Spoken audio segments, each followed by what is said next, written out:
जरा सोचो कि आप समुद्र के अंदर गहराई में डूबे हुए हैं। मछलियों के झुंड रंग बिरंगे कोरल रीफ्स के बीच तैर रहे हैं। सूरज की रोशनी एक अजीब सी नीली रोशनी में बदल जाती है। यह दुनिया बहुत ही खूबसूरत है, लेकिन यहाँ एक गहरी खामोशी भी है। जमीन पर हम कम्युनिकेशन को हल्के में लेते हैं। हम अपने फोन्स, रेडियोज और इंटरनेट का इस्तेमाल बिना सोचे समझे करते हैं, लेकिन पानी के नीचे चीजें अलग होती हैं। रेडियो वेव्स, जिन पर हमारा कम्युनिकेशन सिस्टम टिका है, पानी में जल्दी ही सोख ली जाती हैं। इससे एक अनोखी चुनौती पैदा होती है। ऐसी जगह पर हम कम्युनिकेट कैसे करें जहां कम्युनिकेशन का हमारा मुख्य जरिया ही काम न करे? इसका जवाब है साउंड की ताकत का इस्तेमाल करके। हमारे महासागर विशाल हैं, जो पृथ्वी की सतह के 70% से ज्यादा हिस्से को कवर करते हैं।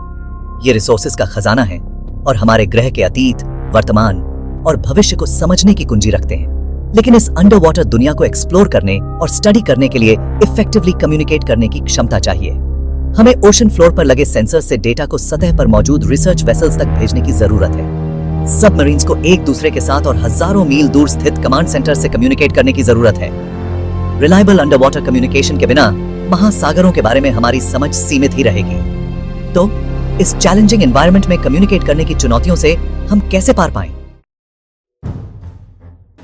लीजिए, पेश है sound waves, under water communication के अनसंग हीरोज। जहां रेडियो वेव्स पानी में पेनिट्रेट करने के लिए स्ट्रगल करती हैं, वहीं साउंड वेव्स बहुत ज्यादा दूरी तक ट्रैवल कर सकती हैं। जरा सोचिए कि व्हेल्स अपने हॉन्टिंग सॉन्ग्स का यूज करके पूरे महासागर में कैसे कम्युनिकेट करते हैं, या डॉल्फिन्स कैसे क्लिक्स और विसल्स का यूज करके नेविगेट करते हैं और खाना ढूंढते हैं। ये मरीन क्रीचर्स पानी वाले एनवायरनमेंट में साउंड की पावर को बहुत पहले से समझते हैं, और अब हम भी उन्हें समझने लगे हैं। साउंड वेव्स का यूज करके हम अंडर वाटर कम्युनिकेशन नेटवर्क्स बना सकते हैं जो बहुत इफेक्टिव हैं। Section 4, Navigating the Noise, Technologies of Underwater Communication।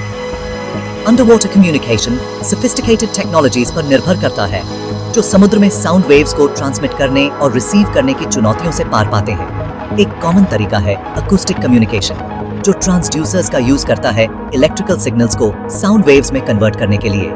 ये साउंड वेव्स डेटा को पानी के जरिए ले जाती हैं और फिर रिसीवर द्वारा वापस इलेक्ट्रिकल सिग्नल्स में कन्वर्ट कर दी जाती है। हालांकि अंडरवाटर दुनिया बहुत शोर वाली जगह है। मरीन लाइफ की आवाजें, लहरों के क्रैशिंग और यहाँ तक कि जहाजों के ट्रैफिक से भी कम्युनिकेशन सिग्नल्स में इंटरफेरेंस हो सकता है। इसे एड्रेस करने के लिए इंजीनियर्स ने advanced signal processing techniques develop की हैं, जो नॉइज को फिल्टर कर देती हैं और रिलायबल डेटा ट्रांसमिशन को इंश्योर करती हैं। Section 5, Diving deep into applications, from submarines to sensors। Underwater communication के एप्लीकेशंस बहुत विशाल हैं और लगातार विकसित हो रहे हैं। मिलिट्री में सबमरीन्स अंडरवाटर कम्युनिकेशन पर निर्भर करते हैं, ऑर्डर्स रिसीव करने, मिशंस को कोऑर्डिनेट करने और बाहरी दुनिया से कांटेक्ट बनाए रखने के लिए। साइंटिस्ट्स अंडरवाटर कम्युनिकेशन नेटवर्क्स का यूज करते हैं, ओशनोग्राफिक सेंसर्स से डेटा कलेक्ट करने, मरीन लाइफ को मॉनिटर करने और अंडरवाटर वॉल्केनोज और अर्थक्वेक्स की स्टडी करने के लिए। Oil and gas industry underwater communication पर निर्भर करती है, अंडरवाटर व्हीकल्स को रिमोट कंट्रोल करने, पाइपलाइन इंस्पेक्शन और ऑफशोर प्लेटफॉर्म मॉनिटरिंग के लिए। और जैसे जैसे हम समुद्र की गहराई में आगे बढ़ते हैं, रिलायबल अंडरवाटर कम्युनिकेशन की जरूरत और भी बढ़ती जाएगी।